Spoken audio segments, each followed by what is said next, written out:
Also, Caroline is the real expert for the wines from Central, Eastern, and Southern Europe. She is also the chairman for the Balkan panel at the Decanter World Wine competition. And we are always happy when she is our guest here in Serbia, but this time, due to situation with COVID, we have to do masterclass in this way, online. First of all, I just want to thank to Association of Serbian Winemakers and Wine Growers for organizing the competition and this masterclass. So here you are, Caroline. Okay, well, thank you very much. It's nice to be here, and it's lovely to have an array of lovely Serbian wines to taste and to share with you.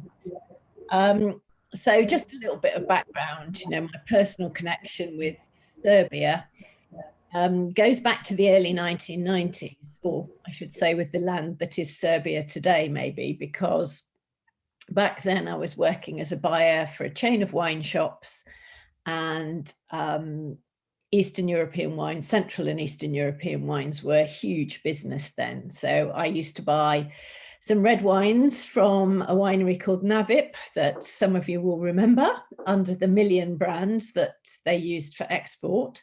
So that was back in about 1993, I was buying those wines. So yeah, so a fairly long connection with wines from this territory as an outsider, of course. Those of you that live and work in Serbia understand it from your own personal experiences, but maybe what I can bring is a slightly outside perspective about how Serbian wines have evolved, how I perceive them, and how they fit into the greater region. So I'm happy to sort of take questions as we go along or at the end, whatever, if you want to share them via Q&A or chat window or whatever. So, of course, across this whole region, the collapse of the Eastern Bloc and the collapse of Yugoslavia and so on have had absolutely massive impacts on the wine industry. And, in some ways, I feel privileged that I had some connections with the industry beforehand, because I can see quite how far some of the producers have come from there to here. And it's been a very fast pace of evolution, I think, particularly in the last 10 years or so, because obviously it took a long time to unravel who owned what and sort out the big state wineries and so on and so on. And actually I did do a project, some of you will recognize the picture from my background.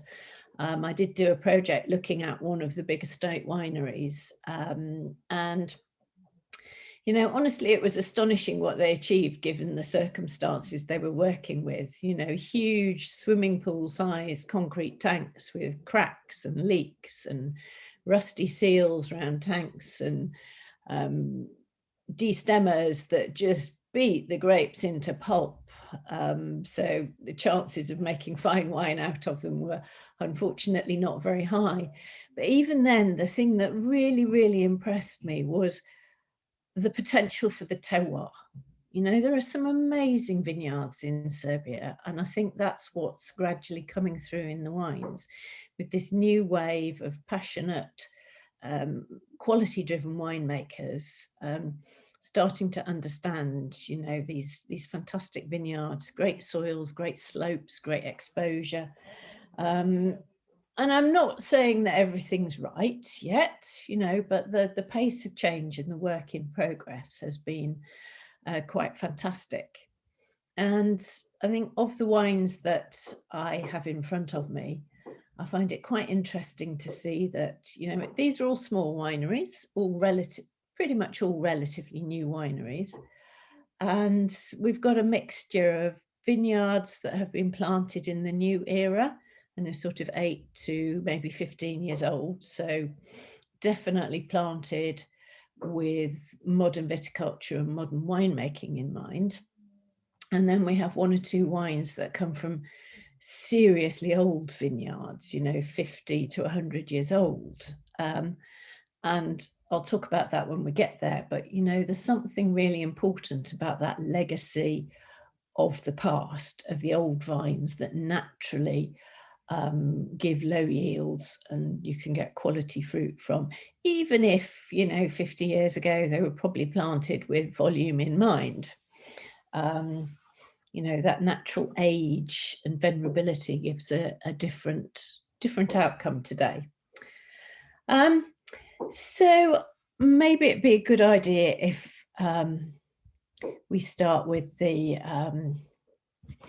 wines, and then, I haven't prepared a presentation and lots of statistics, because I think you as locals really know your own wine scene, but just to mention a few numbers in case, the last numbers I have of just over 20,000 hectares of vineyards.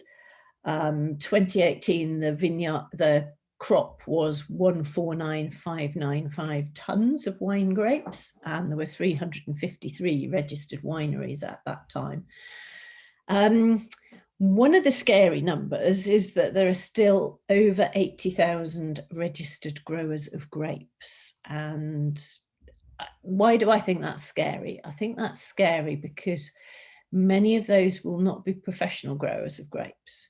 They won't have maybe the tools and the money and the wherewithal to grow grapes, perhaps as the modern quality focused wineries would like to see. So that fragmentation, that amateurism in grape growing isn't necessarily helpful.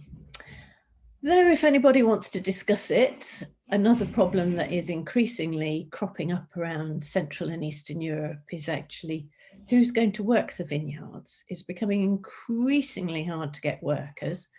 I wrote an article on this recently, particularly looking at Romania and Bulgaria, because of course a lot of the fit working age people are in Western Europe, or would be if COVID was allowing them to travel, which leaves it quite difficult at home for wineries wanting to recruit workers in the vineyards, workers in the winery, and at a higher level, people in sort of winemaking, sales and management. And I know some of the Serbian wineries have talked to me about that being an increasing problem, that, if you're well qualified and go-getting and you can get paid more elsewhere, you're going to go. So lots of areas for debate and problems to solve in the wine industry that are not unique to Serbia, but we could certainly discuss them if people are interested. Yeah, and only about just under 50 producers are actually producing over 100,000 litres. So that tells you how many small wineries there are. But it's the small wineries or the smaller wineries that I think are driving the uptick in quality in Serbia. So, that's really exciting to see. And probably should talk about, just touch on the domestic market, because that's, that's going to be the key market for most of you. Serbia is a net importer. I think import volumes, or certainly value of imports, is about twice the value of exports. So there's a little bit of an imbalance there in terms of domestic production for the domestic market, and it might be a price issue as well. Again, another subject to talk about.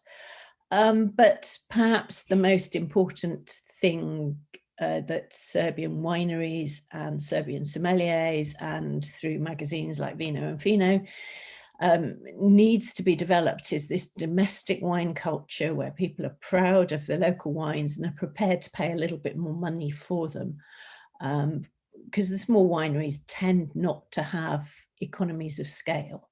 So again, that's another, complication in the mix. So we'll maybe touch a little bit more on some of these subjects as we go through the wines, but let's start with some wine then. So needless to say, I'm going to start with a sparkling wine, which is the Princeps from Vinaria Duric, if I've pronounced that correctly. Somebody Igor, I'm sure, can correct me. And it's the 2015 vintage, and it is a Brut Nature. So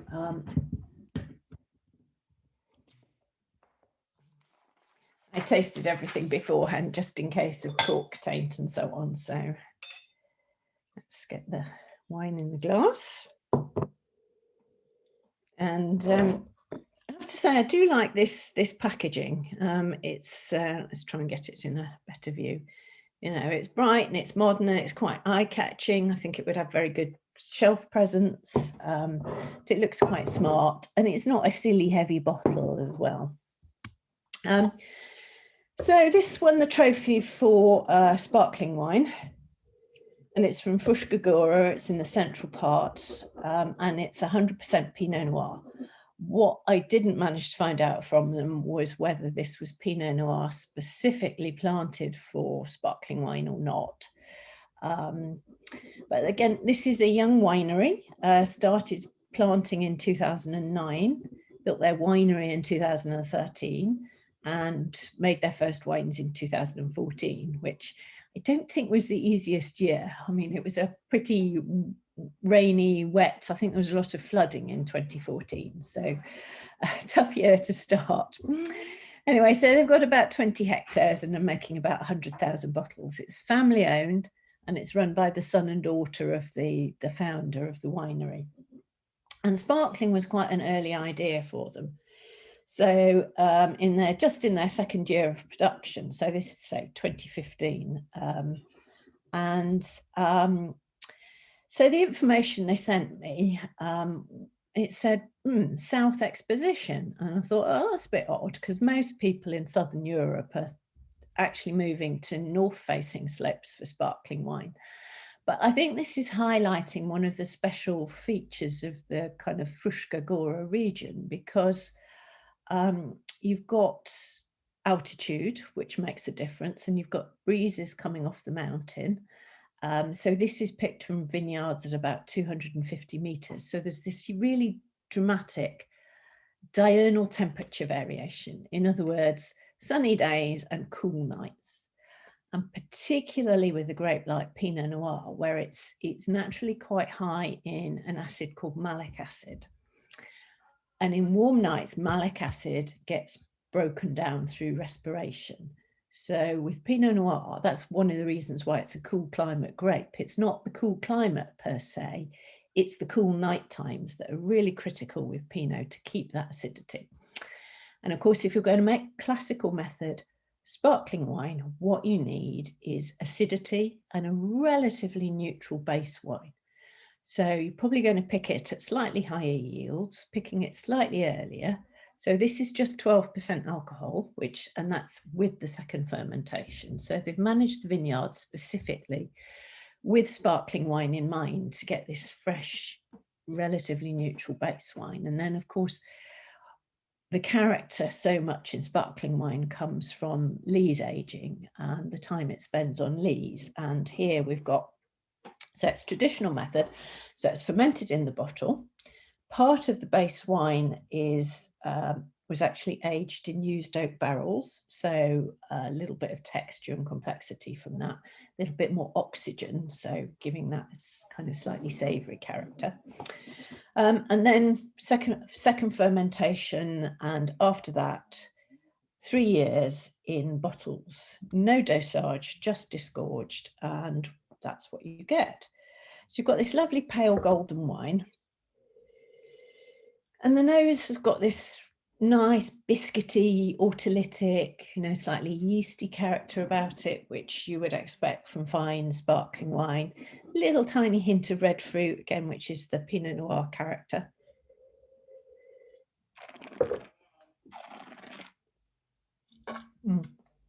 There's a nice, fresh, lively mousse to it, but it's not, the bubbles are quite fine, again, which is a reflection of this time on lees and this, the way the manoproteins and the breakdown of the yeast cells works to stabilize the bubbles. So they last quite well in the mouth, and they're not aggressive, they're well integrated. Because it's zero dosage, there's no sweetness there really at all. There's a kind of slightly savoury, biscuity, really quite appetizing, quite refreshing character with this almost citrus acidity, and just really nice length. So I think this is pretty classy sparkling wine. I would say it's not going to be for everybody's taste because, you know, Brut Nature, some people just do find a little bit too much like hard work. But, you know, in the right context, you know, this is a beautiful aperitif, you know, with some nibbles, or it could work really well with, I mean, I like really good sparkling wine with fish and chips on a Friday night, which is, you know, a very British thing, you know, so it's white fish in crispy batter, and chips as well. So that's actually a really nice combination with good sparkling wine because, you know, and of course, all the sommeliers in the audience will have their own ideas about how the acidity will match, you know, shellfish or fresh river fish or whatever. So I think this is quite a food-friendly sparkling wine, again, because of that elegance to it, that nice acidity. So it's kind of quite grown-up sparkling wine. This is not one to share with your kids. So I did share it with my offspring to see what they thought, because she's a very keen fan of sparkling wine. And she first said, oh, it's quite acid. And then she said, oh, but it's quite classy too. So that was my consumer test. Anyway, so, you know, any questions on that one? I mean, one thing that's certainly worth thinking about with sparkling wine is really, I think, you know, there is a great growth in interest in sparkling wine from all sorts of places beyond Champagne and Prosecco. But certainly if you're trying to export, and certainly if you're trying to export to a high duty market like the UK, you are always going to be up against the brand label of Champagne or the popularity of Prosecco. So probably the domestic market, I think, is more of a, or at least the local market, you know, because I know quite a lot of Serbian wines exported to neighbouring countries like Bosnia and Herzegovina and Montenegro and so on. So, but that's probably where the focus needs to be, is developing that culture for these finer sparkling wines at home rather than trying to export, because I think it's particularly hard for exporting fine sparkling wine if they're premium priced, when people can, frankly, you can go and buy champagne from Aldi or Lidl or whatever, or Tesco's for £12 at the moment. So, you know, it's a tough challenge. So, but anyway, it's a really good start. And so one of the things I'm enjoying about modern Serbian wine is actually there's quite a lot of diversity and a lot of people trying different things to see what suits their vineyards and so on. And one thing I should mention here is the soil in this vineyard is limestone and marl with a lot of carbonates. And that's, you know, again, a kind of soil that you would expect to see good base material for sparkling wine coming from. So, so that is my starting point there. Okay. So no questions so far? Any comments, anything? Okay. In which case we shall move on to my second wine.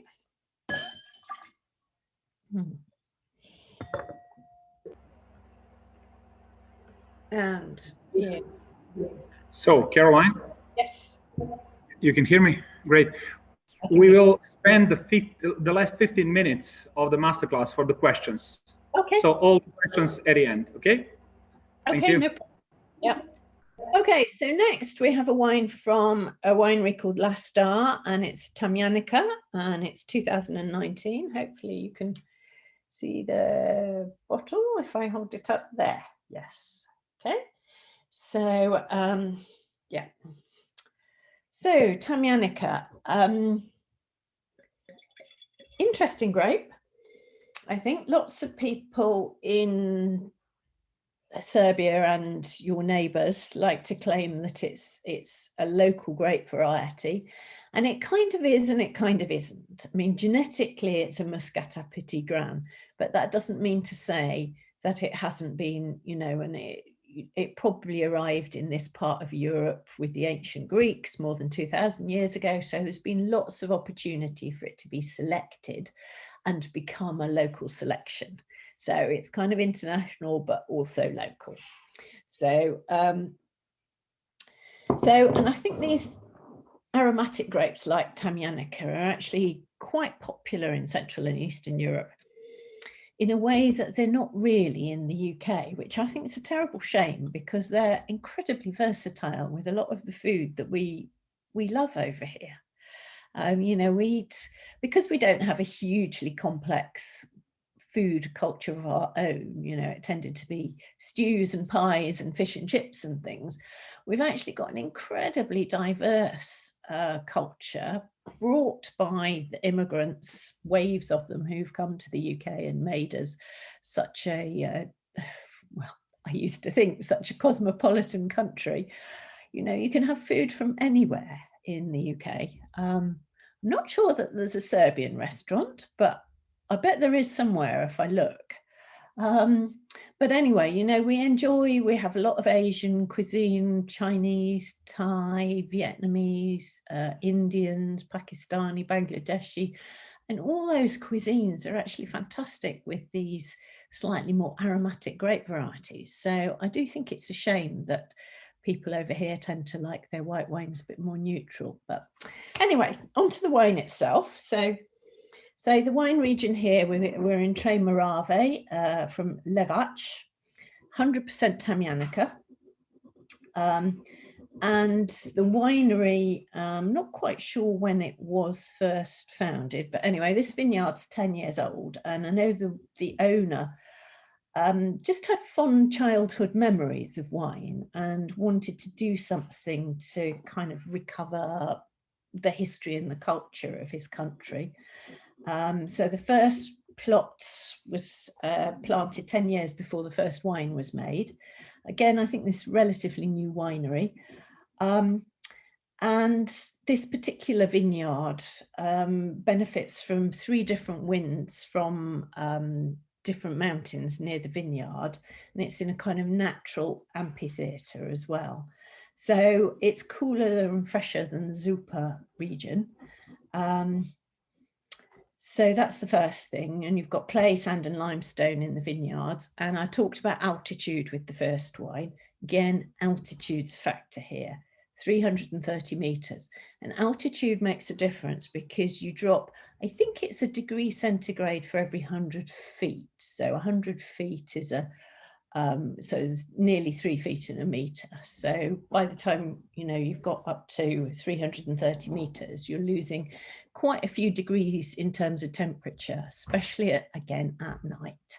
So that's really, really important for keeping freshness. And freshness in these muscat varieties is really important for balance, because you've got these lovely aromas, but you need freshness because there can be a little, if there's an issue with the muscat grapes, is that they can be a little bit heavy and a little bit phenolic, and there isn't any of that here. So you've got these really nice white flowers, grapey, muscatty, elderflower, you know, inviting, clean, floral, summery aromas.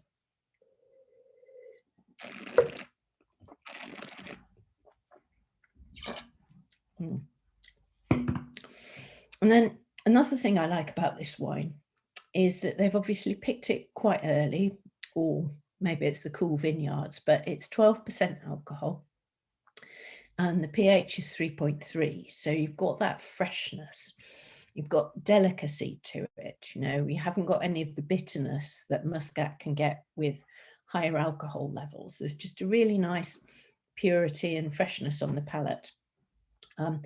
There's nothing very complicated about the winemaking here. Selected yeast, stainless steel, and that's actually all it needs. If you've got an aromatic grape like this, you need to pick it in good condition, you need to pick it healthy, and you need to just sort of vinify it, you know, directly, cleanly, and just let what comes from the vineyards show through in the glass. And I think all the wines that I've seen from this winery have a real refinement in terms of the winemaking, very, very precise, very accurate, very super clean winemaking.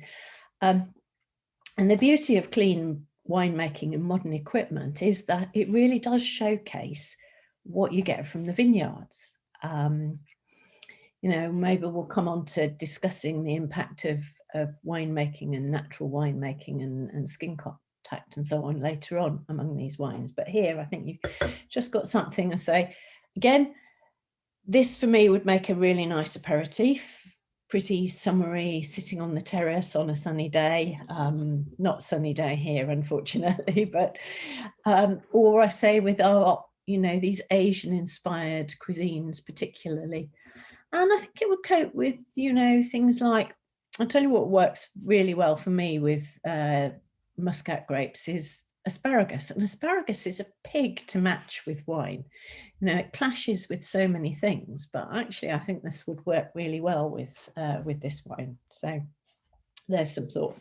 But again, you know, I'm not a sommelier. I'm sure some of you in the audience are sommeliers and will have your own thoughts about, you know, how you would pair wines like this. But so yeah, so that's two very nice, very different wines from two different, you know, young, small wineries. So now we are going to have a look at the story of Grashac, Grashavina, Italian Riesling, Riesling Italico,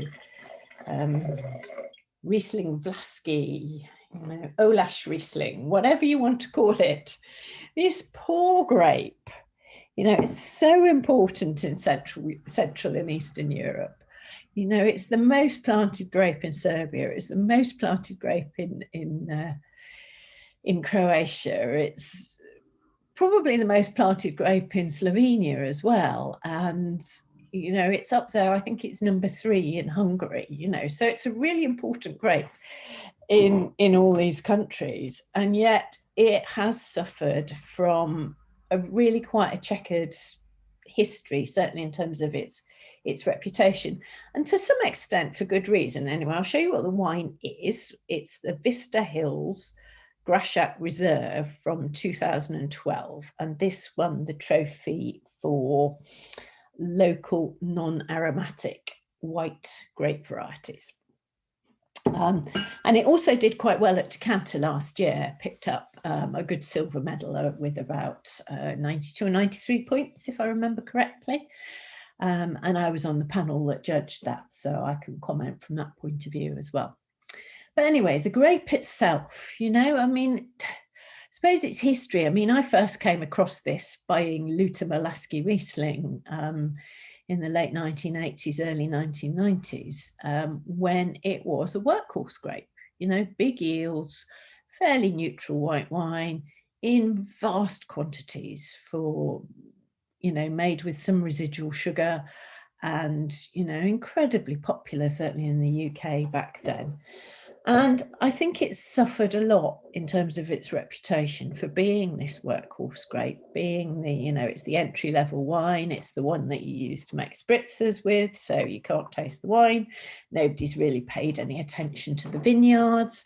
Nobody's paid any attention to the quality of the harvest, you know. So what do you do about that? Well, maybe one of the things you do is change its name, and hence, you know, this move towards calling it Grashac rather than Riesling Italico or any of its other names. And again, you know, I think in Croatia as well, there's been a lot of emphasis on the Grashavina story, you know, probably helped by Jancis identifying, you know, its likely origin as possibly Croatia, but certainly it's a Balkan grape.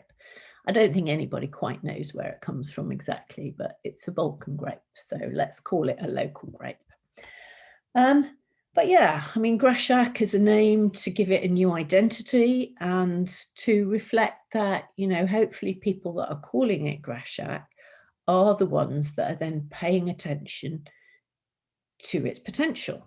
And it does actually have a lot of potential. And it comes down to, again, as is the story when we get onto Prokopats, and I could tell this story about other local grapes from the region as well, It's about the vineyards, it's about lowering the yields, and it's about paying attention to the winemaking and so on. So this was a winery that I was a bit frustrated about because their website actually is useless and doesn't tell anything, doesn't tell their story. I messaged them and emailed them and got no response. So it is quite frustrating that I can't tell their story. So you're going to have to go and ask them yourselves. All I can tell you about is what I've got in the glass and, you know, a little bit of information that Igor kindly managed to get for me. So 2012 vintage, and it's still this beautiful, can I get it in front of me? Glowing pale golden straw color, really bright and vivid. So it's really attractive in the glass. Now you've got this lovely complex nose. It's kind of lemon peel, candied peel, honey, chamomile. There's a kind of herbal quality to it. It's very inviting on the nose.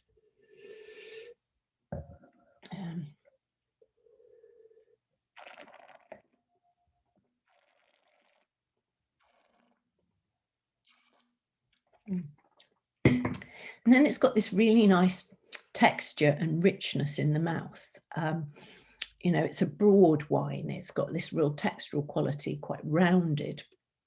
And again, following through with those lemon peel, herbal qualities. There's some nice juicy freshness to it, like lime juice freshness on the back. And just a tiny, tiny hint of bitterness, which actually I quite like here. I think people get a bit frightened of bitterness, but because this is already quite an old wine and the acids are softening, that bitterness actually adds a really nice dimension and a balance to it that stop it being tired and overdeveloped. So I think there's a really nice sort of almost sweet bitter kind of balance going on here, which I find really attractive.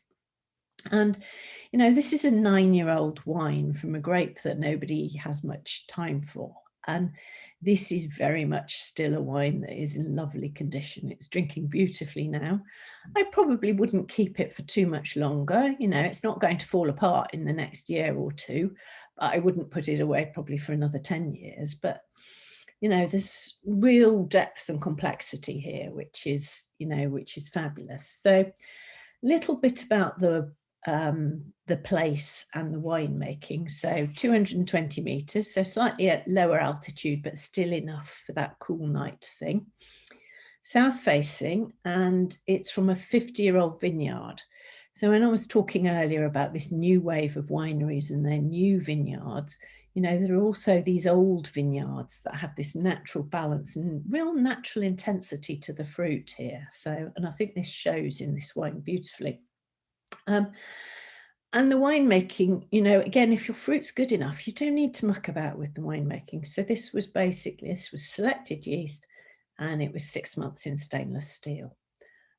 What I don't actually know is whether they intended to keep, you know, for this wine to be laid down for so many years when they made it, but and it looks like this is a really fantastic corner of Europe for this grape variety, because it's literally just over the border from Ilok and Principovac, which I visited actually just before lockdown. It was my last visit before we got banned from traveling, was to go to Ilok on the other side of the border and actually see what a fantastic place it is for Grashevina, and on your side of the border, Grashak. So, you know, and I think the Danube there definitely has a, you know, because it's quite continental, you're a long way inland, but, you know, the altitude, the rolling hills, the breezes, and I think the Danube, big bodies of water are always really good at modifying the climate and just taking the extremes off the climate in both directions. So, so yeah, that is that wine. And so I'd love to tell you the story of the winery, but I actually can't. So we'll just go with enjoying the wine. One thing we might talk about though later is these two wines are both dry wines, but are in these dark flute bottles, which maybe that works for the Serbian market. But I have to say for the UK market, that is not a good bottle shape for dry wines, because it's been so deeply ingrained in our market that sweeter wines come in these flute bottles, that it's actually quite hard to overcome, which is a shame, because actually what you care about is the wine, right? Not the shape of the bottle. But so yeah. And I actually put that in a ferment glass rather than a standard white wine glass, and it's worked really well, I think. So just so you know. But yeah, in terms of food matching, I think there's just a hint of residual sugar. It's just 6.5 grams, which again, it means it can take some fairly full-bodied foods, I think, you know, for some of the richer fishes would be quite nice here. You know, pike, perch, zander, that sort of thing would be really good. And maybe some of the lighter game birds like guinea fowl and pheasant and so on would be really good with this. But again, you know, I'll let, and for the vegetarian types, I think aubergines would be a really nice match. So next up, we are going to switch. Actually, I'm not going to switch. I don't know whether you've got a tasting order in front of you, but in my list, I've got rosé next, but I think I'm actually going to go with the Chardonnay next.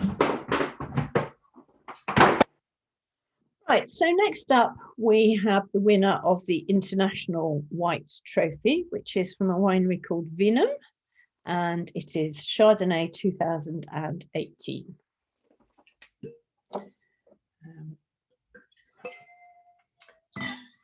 And I think there's often a debate in the wine trade as to whether a country like Serbia needs to major on its international grape varieties or its local grape varieties. And I actually personally think there is a role for both, because the thing about international varieties, the downside is you're always going to get compared to, you know, the original role models. So if you're making Chardonnay, people will always compare you to Burgundy. It's fact of life, right? On the other hand, if you can show that your terroir is capable of making really good Chardonnay, people have somewhere to benchmark it, because everybody knows what to expect from really good Chardonnay. So if Serbia can make really good Chardonnay, then that says to everybody, oh, there's world-class vineyards here then. And I mean, that's certainly something that happened, I think, last year at the decanter judging. We gave, you know, there was a Serbian Chardonnay that got a platinum medal because, you know, frankly, it was beautiful wine. And it really stood up, and it showed that Serbia can make beautiful wines from Chardonnay. So anyway, we're going back to Shrem and to Fruška Gora here, and this is from the eastern part. So this is owned by a guy who is a doctor and sort of started buying grapes for a bit of a hobby back in 2001, and then started planting his own vineyards in 2007. So the vineyard for this Chardonnay is 11 years old, south facing, very low yield. I don't know what low yield, but very low yield, and selected hand harvest. Again, you've got this chinosum, this black soil, but you've also got marl with high levels of carbonates, which is something that works really well for Chardonnay. And again, an altitude factor here, so it's between 180 and 210 meters. So again, you keep a bit of that coolness. So again, let's see if we can hold it in front of me. You can hopefully need a bit of white paper really to show you the colour a little bit better. Okay, you can see it's this beautiful glowing lemon yellow, so really nice colour. And this is a tiny batch. There's only 1,400 bottles of it, so quite lucky to get to taste this. And So small family cellar, they've got a young team working for them. They've got a young and well-educated enologist. And I think it shows here, you know, this is very classic, but very well-handled winemaking. So you can definitely smell oak. There's a sweet vanilla character, but it's actually nicely integrated with some nice white peach and yellow plums, and it's very clean. It's an inviting nose, and it's proper Chardonnay. You know?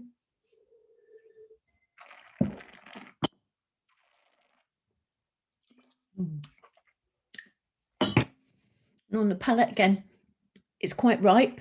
It's 14% alcohol, but there's a nice texture to it, nice roundness. And the acidity is 6.4 grams, pH of 3.4. So it's kept its freshness nicely.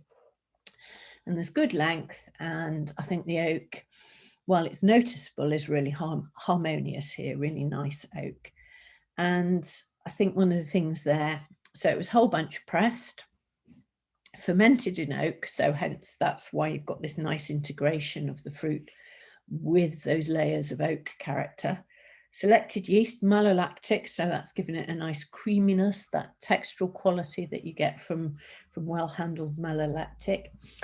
And interestingly, the oak barrels were 300 litres, not your standard 225s. And I'm seeing this a lot as wine producers still want to use oak, but they want to sort of tone down the oak dominance in their wines. So bigger barrels reduces the surface area of oak, so you get this integration. And it was 8 months, and it was American and French oak from Seguin Moreau, so who, you know, very well known, obviously, for high quality barrels. And then it was aged on fine lees for another 10 months in tank before it was bottled.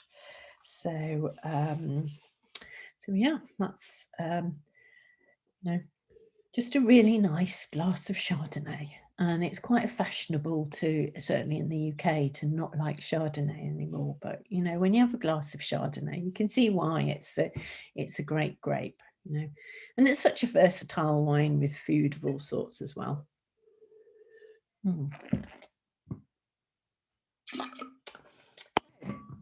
Next up then,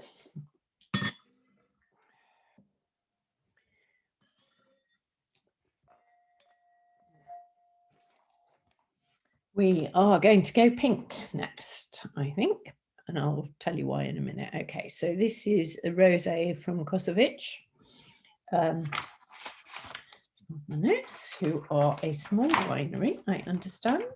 Again, not a huge amount of information available about this winery. I think a traditional small winery.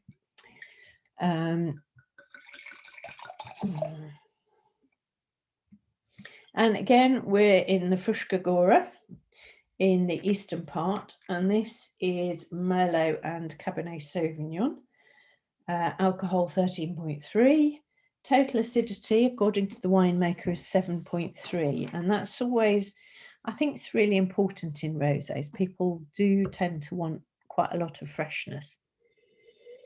So, and it's quite a salmon toned colour. Now, there's certainly quite a trend towards these incredibly pale, almost white rosés around the world. And, you know, I think it's a bit of a shame because sometimes stripping out the colour means you strip out the flavour. So it's quite nice to see this slightly deeper coloured rosé with a little bit of depth to it. Anyway, aromas are, you know, some red fruit, some leafiness here, slightly herbal carrot, slightly rhubarb. Do you have rhubarb in Serbia? You know, I hope you do, because it's a fantastic fruit, vegetable. It's a stem, really, so I suppose it's a vegetable, but we treat it as a fruit.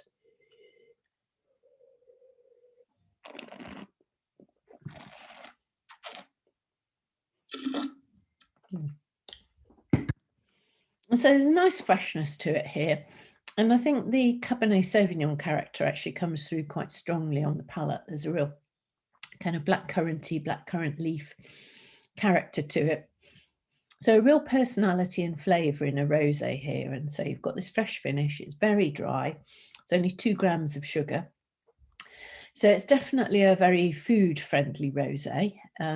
Probably not so much one for sipping in the garden on its own, but with food, again, could be, you know, could be fantastic. I mean, I wonder whether it's a wine that would do well in a sort of international context, but I think it's a nice wine.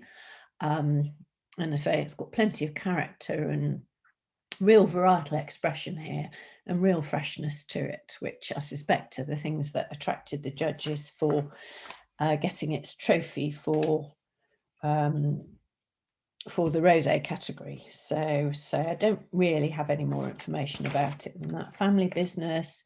Oh yes, family business, 3 generations. They've got their own underground cellar and just 7 hectares of vineyards. But yeah, so in a region, Shremsky, Karlovsky, that has a really strong winemaking tradition.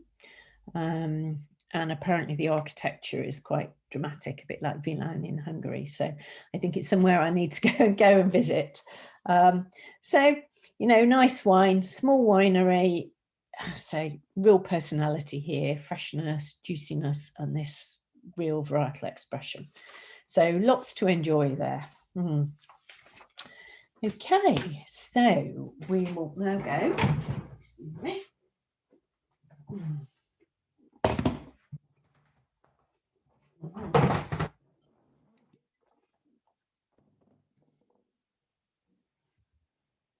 So next up, we are going orange, which I'm not sure looks that much different in on the screen to compare to the show it to you against a white background. Okay, it's a slightly tawnier colour than the rosé, but and slightly deeper. But yeah, the development of orange wines is also an interesting category. So this is a wine. So the winery, the name of the wine is B. The winery is Vukurevich, and it is 13% alcohol, and it is the 2017 vintage. Page. Red, so it must be. Okay, so this is an orange wine from Grashak, which again is a really interesting development, and I'm just racking my brains as to whether I've tasted orange wines from Grashak before. I must have done, but you know, I don't think it's particularly common. So I think that's an interesting development for here is doing it. So 100% Grashak, and again from Frushka Gora. So again, this is the kind of, you know, it's really interesting to see these developments of things like orange wines, which are kind of recovering a tradition, but in a modern way. So this is a 20-year-old vineyard, and it is managed by organic techniques with no use of pesticides. And I think this is quite an important development in the wine industry. I think, you know, for many of us, wine is a luxury, and therefore as a luxury, you know, it has a duty to do no harm or to minimize the harm. So I think moving towards sustainability in whatever directions you can, I think is actually quite an important trend in the wine business. And we're certainly seeing it coming, you know, everywhere you look. There are people moving towards organics, towards reducing their carbon footprints, to more sustainable packaging, to more recyclability, to solar panels, to recycling winery wastewater. You know, you name it, all these things are happening because people want to reduce their carbon footprint. And, you know, young drinkers are particularly really interested in these things. And say organics, I think, is part of that. So 20-year-old vineyard, organic, sandy clay, 130 meters. So this is the lowest of the vineyards we've been looking at so far. And this is wild yeast, spontaneous fermentation in amphora. And again, this is a really interesting kind of new phase of a tradition, really, using clay for winemaking and for fermentation, because you get this kind of micro-oxygenation without the flavors that you tend to get with using oak barrels. So it replicates some of that very tiny, very gradual exposure to oxygen, but in clay, which, you know, is kind of in many ways a more neutral material. So then it has the six months in amphora, and then it has a year of aging in oak barrels, where it's racked every 3 months. What I don't know is what sort of oak barrels they are, what sort of size, you know, whether they're older or neutral oak barrels or not. I suspect they are, because I'm not smelling new oak here. So I'm getting dried fruit, I'm getting, you know, dried apricots, I'm getting sultanas, I'm getting a really kind of nutty dates, walnuts, you know, green fig kind of character here. So there's lots going on, lots of complexity. What I'm not particularly getting is Grashat character, you know, and I sort of mentioned earlier about winemaking, because one of the things about modern, the sort of quick stainless steel cool fermentation winemaking is that it's very neutral and it allows the grape to express itself. What you definitely get here is a lot of influence from the winemaking character. Now, obviously the grape's part of that, but I would say the winemaking approach, the long skin contact, I don't actually know how long the skin contact was, but it's usually long. And for orange wines, I mean, it would, certainly in South Africa where they've defined it, I think it's 10 days minimum on skins, and it has to be while the fermentation is happening. So the skin contact for orange wines is different to, say, a pre-fermentation skin contact, because while the fermentation's going on, the temperature's rising and you extract more from the skins, more structure, more phenolics and so on. So anyway, lots of complexity and depth on the nose.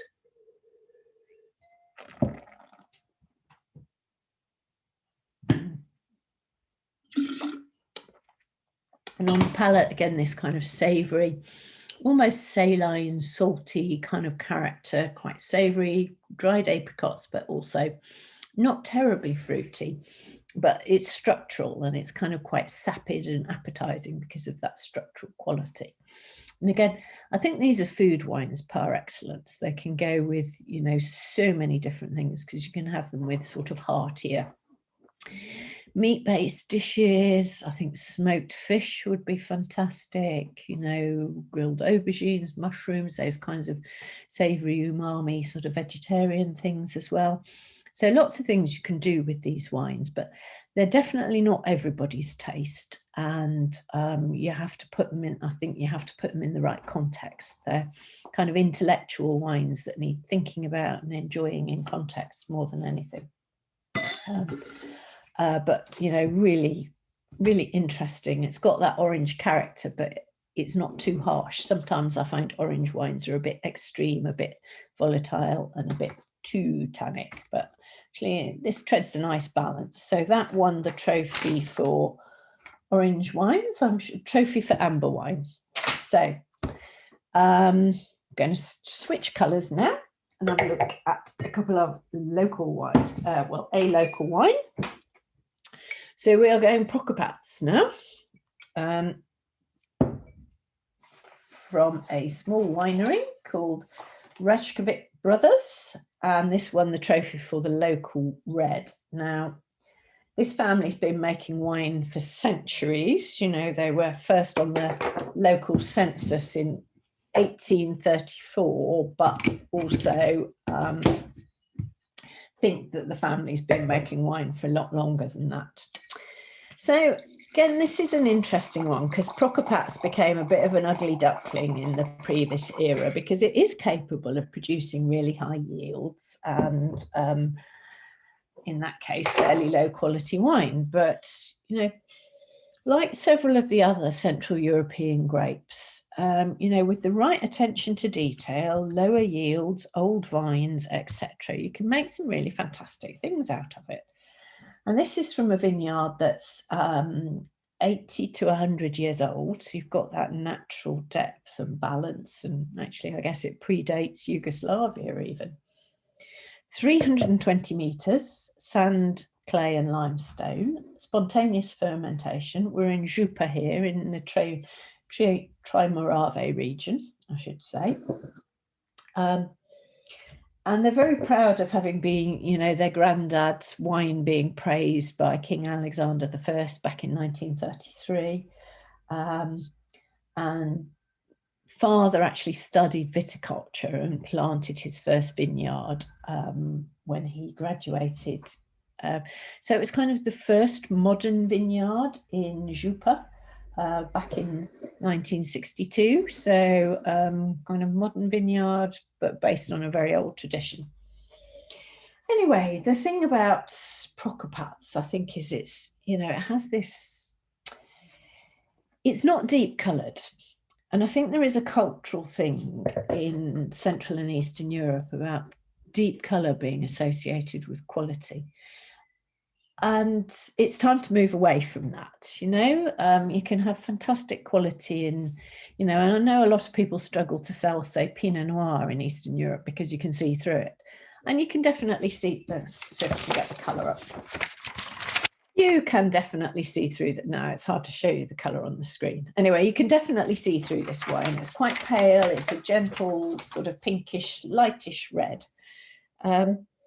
But actually for countries like us that love Pinot Noir, you know, some of these Central European grapes are fantastic. You know, Kadarka, aka Gamza, Kek Frankosh, aka Blaufränkisch, and Prokopatsk. And I also think Blatina in Bosnia and Herzegovina can fit this mold of wines that can give real elegance. And that's one of the things that impressed me about this wine was actually the sheer elegance and length to it. Got nice fragrance, there's some cloves, there's some violets, there's some raspberry fruit, dried cherries kind of character.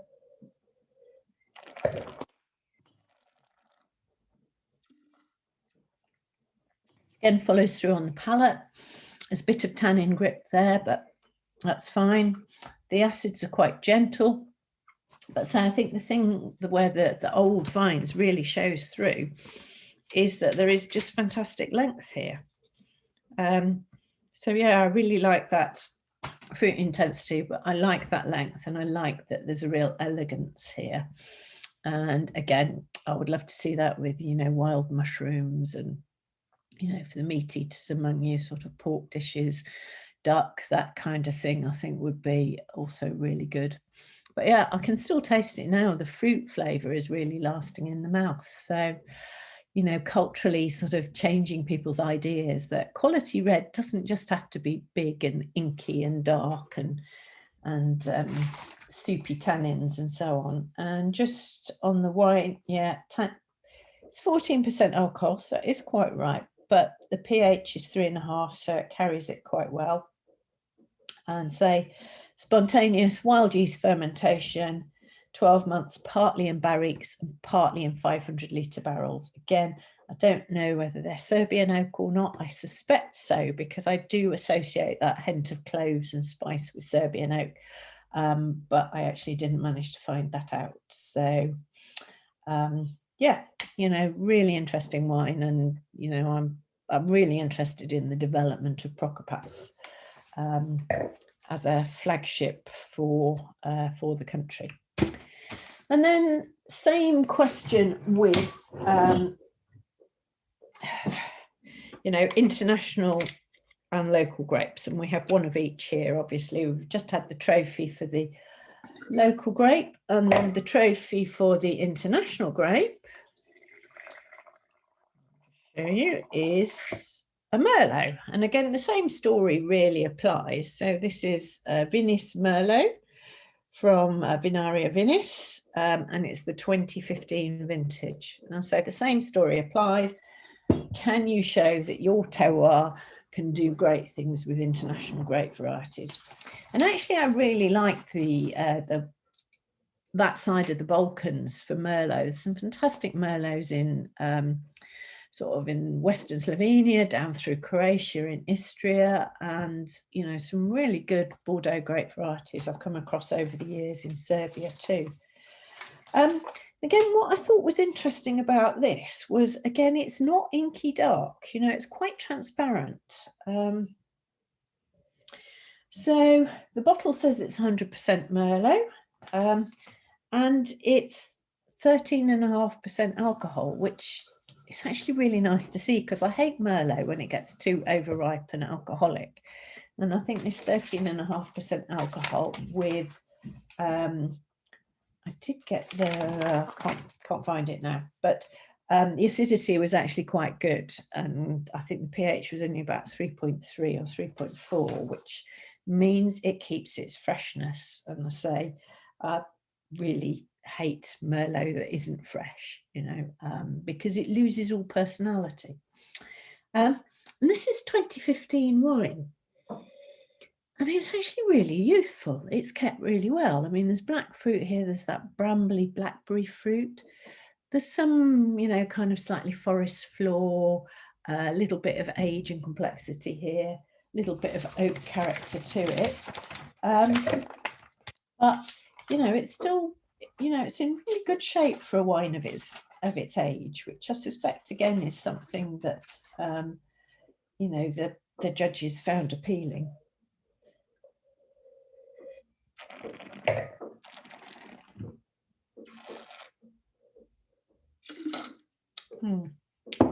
And this is another one where the winery was actually really, the website is really not helpful. So again, you have to experience this winery through the wine itself.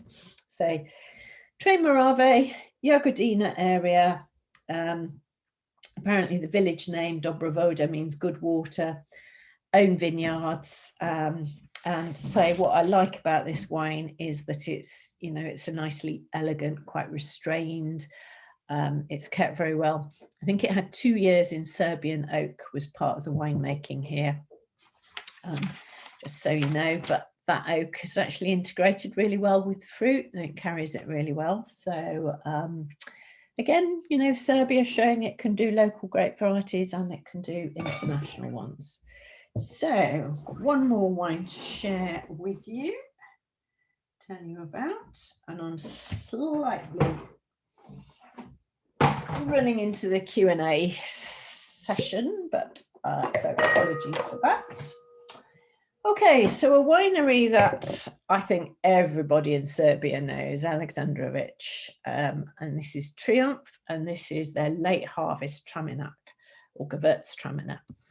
So, I mean, these guys have been, you know, pioneers in the new scene of quality wines in Serbia, you know, in so many ways, you know, and they make, obviously over the years, I've tasted quite a lot of their wines and they make some fantastic wines. I hadn't tasted this one before, so again, really interesting to taste this. Let me see if I can show you the colour, because it's got this lovely, lovely sort of vivid old gold, almost touching on amber. So it's the 2013 vintage, and we're in Shumardia here in Oplinat, which obviously very historically, you know, very famous. I'm sure everybody knows the story of this winery, and then, you know, the royal recipe being and so on. But, you know, let's concentrate on this wine. So it's Gewürztraminer from 12-year-old vines. This is actually plant material that came from Italy, and it's late harvest. So it's picked right at the end of October or into early November. It's no mention of noble rot. I think it's just picked very late. I hope you didn't hear that. That's my anyway, picked late, and cold maceration for 8 days at 2 degrees. And the point about that is to, you know, to get the aromatics and the flavors from the skins without fermentation happening. Because one of the problems with this grape, certainly made sweet, is it can get quite volatile. So nice and cool, get those flavors, then stainless steel fermentation, inoculation with selected yeast, and then stopped ferment when they felt the balance was right by dropping the temperature and sulfiting. And ultimately it does get filtered before it's bottled. And it's aged for about 8 months on sediment. So,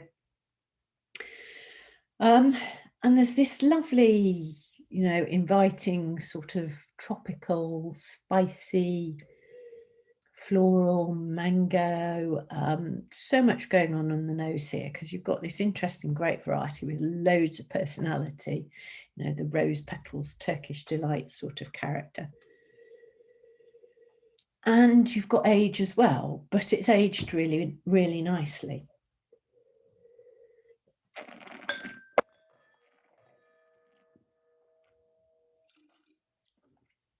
You've got this lovely sweet acidity balance. It's 145 grams of sugar. Total acidity is 8.2 and the pH is 3.2. So again, keeping acidity in Gewürztraminer is actually quite challenging. And I think that the right vineyard site and altitude, again, 285 meters here. So again, I think that comes into play, because the beauty of good sweet wines is that interplay of sweetness and acidity. That's you've got to have both, otherwise the sweetness is cloying and it's not here at all. You've just got these lovely depth of flavors and it leaves the mouth so fresh and clean.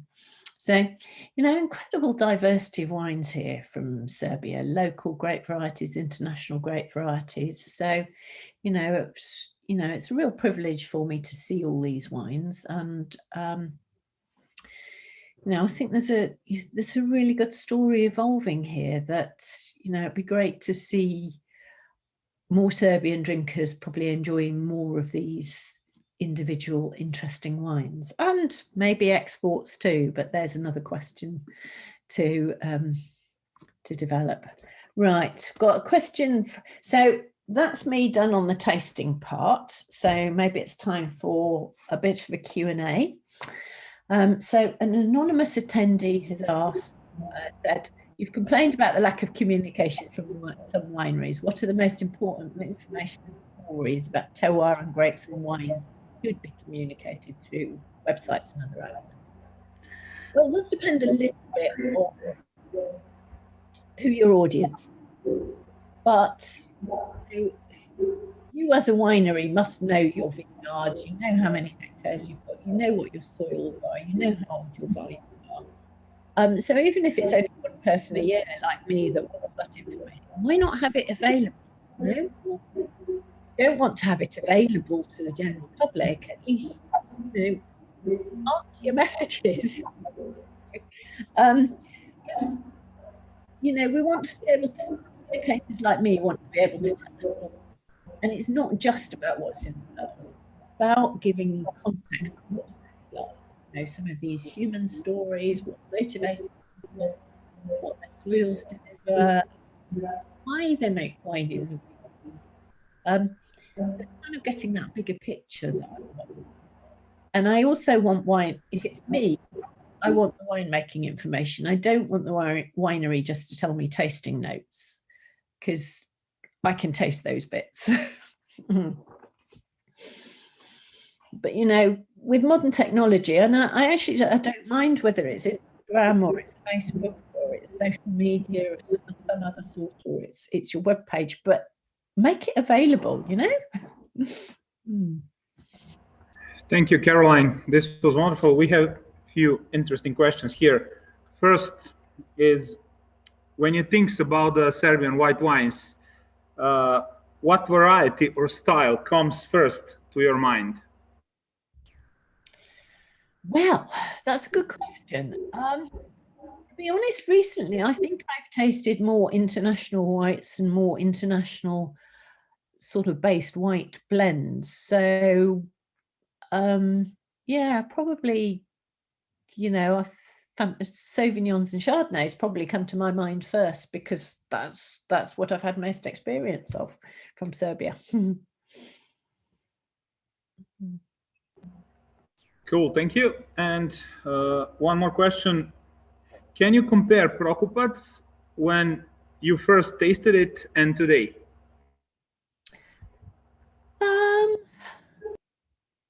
Yes. Obviously I've only got one in this lineup, but you know, I've had some, you know, been tasting Prokopats over a number of years now, and I certainly think more consistency of quality is coming through. I suspect people are understanding handling and bottling a bit better.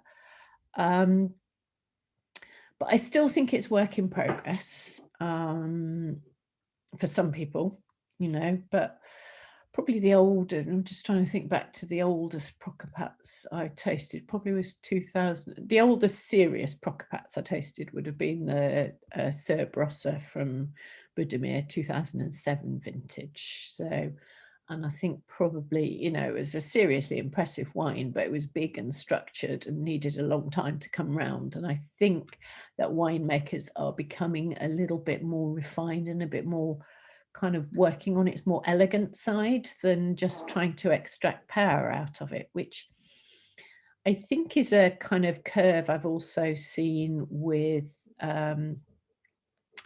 you know, Blaufränkisch, Kitfränkisch in Hungary as well, you know, that kind of start off trying to make it big and powerful, then actually realizing it suits being handled a bit more gently, a bit more like Pinot Noir. Okay, and the next question, should Serbian winemakers move more towards organic wine production? Well, I certainly think that moving towards sustainable production is a good direction. I think if you can do organics without compromising your quality, then I'd certainly think you should consider it. You know, you've got a fantastic environment of, you know, some great nature around you to preserve. I am slightly in two minds because, you know, some of the organic permitted chemicals like copper sulfate as a fungicide actually doesn't do your soil any good. So, you know, but the great thing about organics is, you know, there's a certification, it's recognized internationally, it's controlled, everybody understands what it means. As soon as you start talking about sustainable, you know, it'd be a good idea really for the industry to maybe have some sustainable standards that the whole industry could work with, as we're seeing in, you know, New Zealand and so on. I think South Africa has a sustainability label too, but otherwise it's just, you know, like natural wine. What does natural wine mean? You know, there's no rules, no regulations, it's just personal. But I do think we should move towards sustainability. Whether that's organics or not probably depends a bit on the winery's circumstances. You know, if you need to spray copper sulfate 8 or 10 times a year, maybe organics isn't for you, and you need to look at a slightly more sustainable rather than organic approach. Okay, and the last one, you have complained about the lack of communication from some wineries. What are the most important informations and stories about the terroir and grapes and wines that the wineries should communicate through the websites and other outlets? I think it's just taking opportunities to tell their stories. I mean, I do think, you know, the human story is always important because people like people. So the wine's got to be good and we want to know the story of the wine, but we do want to know that human story too. You know, why did this person start a winery? You know, what motivated them? What's their story? As well as the story of what created the wines, the soils, the altitude, the expedition, how, you know, the density of planting, the barrels, you know. And I say, as I said a few minutes ago, it may only be me that wants to know this, but why not? You know, it's easy enough to have a simple website that has this information and keep it up to date. If you have a new wine, put it on the website because that's where people are going to first, you know, they pick up or they have a glass of wine in a restaurant and think, that was nice, I want to know more about it.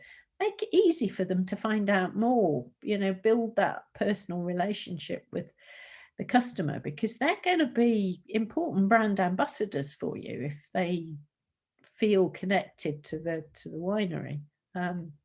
It's really, really important.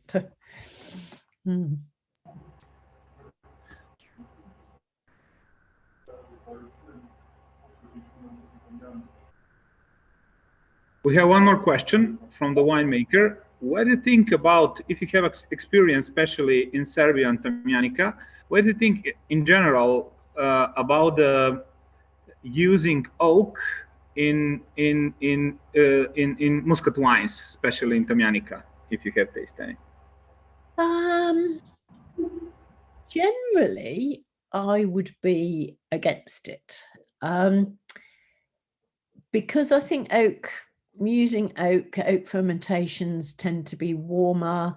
The oak flavour can distract a bit from the aromatics of the grape, and of course that oxygenation will break down some of the terpenes, which which are so important in the aromatic character of the grape variety.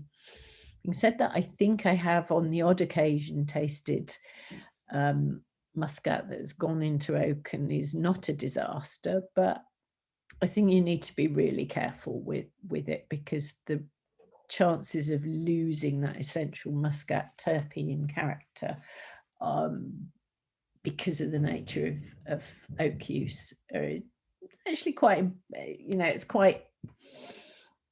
it's quite risky, shall we say. So I think you need to be really confident as a winemaker to get away with that.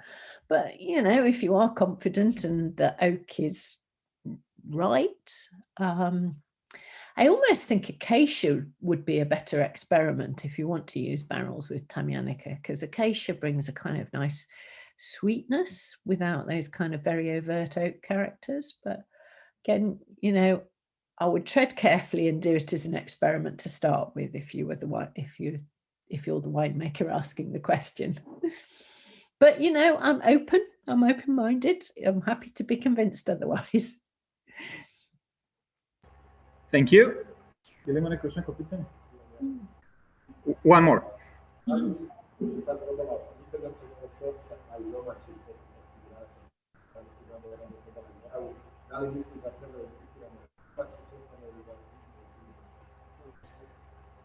Well, what do you think? Should we insist on local grape varieties or in international, or they can exist both in the same time?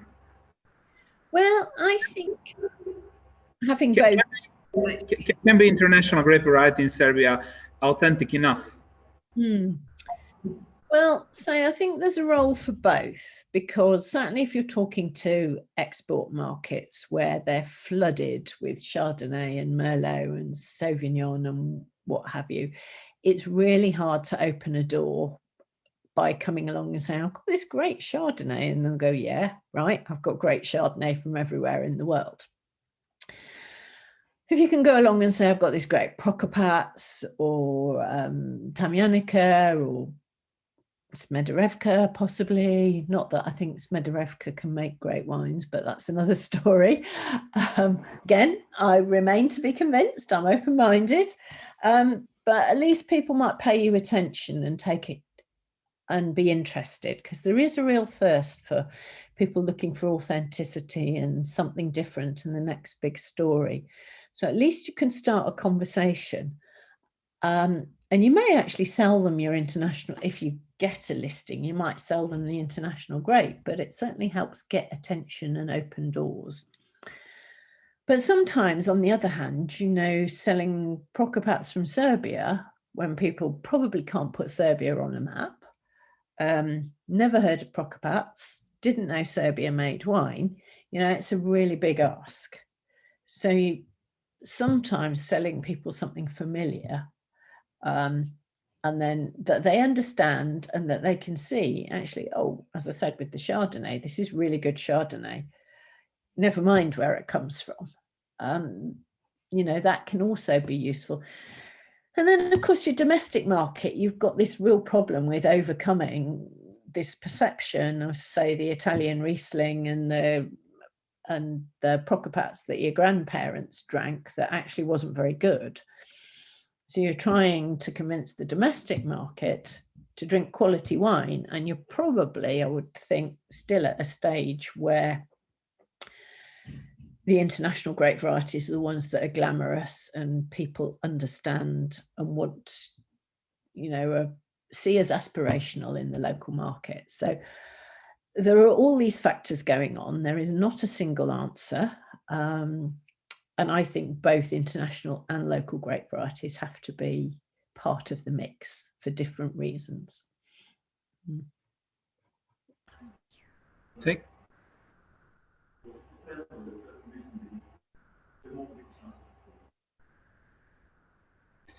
What are the trends in the global wine market that can be chances for Serbian wines? Well, I think there is a strong interest in Central and Eastern Europe.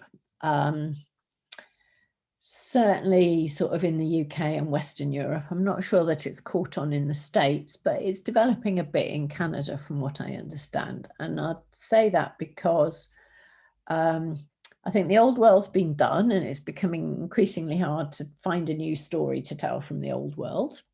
It's traditional, it's old hat, it's been done. The new world is all copies and interpretations, some of which are fantastic, but there's very little that's genuinely original in the new world. And you've got this amazing, authentic history and legacy and local grape varieties and all these fantastic stories to tell in Central and Eastern Europe. Again, you look at, I was looking at sales figures in the UK recently, and apart from Bulgaria, and I don't understand why, but all the other countries in Central and Eastern Europe that make the statistics are all growing. And I am constantly having people saying to me, oh, we're interested in that part of the world. If you're having a tasting, can we come? Or can you give us some introductions? So I do think that's quite a strong trend. I think other trends, sustainability, as I said, and I should mention here, remembering, packaging, silly heavy bottles. There's quite a, Jancis, for instance, now talks about bottle weight. Every wine she reviews, she weighs it and criticizes people for heavy, excessive packaging. And that, again, that kind of thing is going to keep cropping up because it's carbon footprint. Shipping heavy glass around the world just makes no sense in this modern world. So that's an important trend. Obviously, closures. We had a mixture here of sort of technical Diam, Noma cork, twin tops, some natural corks, no screw caps. So again, the UK, so much stuff is screw cap or technical cork now. It's almost a surprise to find natural cork. So that's another strong trend in our part of the world. What else? Bit of a reaction against really high alcohol levels, I would say. The sort of 15s and above. People are kind of looking for things that are a little bit lighter and more balanced and more drinkable, frankly. So I think that's another trend. And lightening up on the oak use. Again, I touched on that about bigger barrels, but yeah, so the oak is less dominant as a flavour. It could still be part of the wine. It's got lots of merits in winemaking, but, moving away from really overt oak flavours to bigger barrels, maybe, and, reducing the impact of the oak, I think is also quite a strong trend. It's probably enough. It is. Thank you. And thank you for this beautiful masterclass and for honest questions also. And I hope and all we hope that we'll see you here in Serbia as soon as possible. Thank you once again. Well, thank you. I'd love to come back and explore more. So much going on. So yeah, well, thank you for inviting me and arranging for the wines to be here. So yeah. Okay, see you soon. Bye. See you soon. Cheers.